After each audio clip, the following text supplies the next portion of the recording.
व सबस्क्राईब करा आणि बेल आयकॉनला क्लिक करा। सर, हे आता जी कारवाई केली आहे तुम्ही, नेमकं कारवाई कशा संदर्भात केलेली आणि का केलेली आहे कारवाई? कारवाईचा विषय म्हणजे ही पार्किंगची जागा 2005 पासून आपण भाडेपट्ट्याने दिली होती तत्कालीन नगरपालिकेनं। 2005 नंतर त्याची 3 वर्षाची मुदत संपली होती।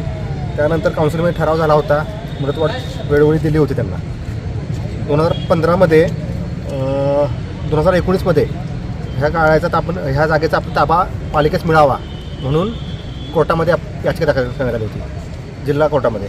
जिल्हा कोर्टाचा निकाल हा पालिकेच्या बाजूने लागल्यानंतर आपण त्यांना ती जागा, त्यांची काही थकबाकी आहे ती थकबाकी भरून पालिकेच्या ताब्यात द्या आपण त्यांना नोटीस दिली होती।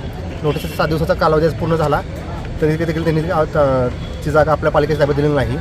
उलट त्यांनी हायकोर्टामध्ये जाऊन अपील दाखल करण्याचा प्रयत्न केलेला आहे की स्टे आणण्याचा प्रयत्न केलेला आहे।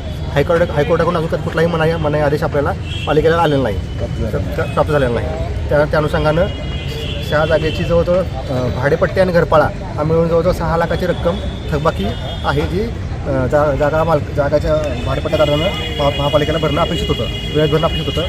ती वेळोवेळी त्यांना सूचना करून आणि नोटीस देऊन देखील त्यांनी भरलेली नाही। या कारणास्तव ही जागा आज महापालिका सर पंचनामा करून सर्व जागेची पाहणी करून पंचनामा करून ताब्यात घेत आहे। इथं जी मुव्हेबल प्रॉपर्टी आहे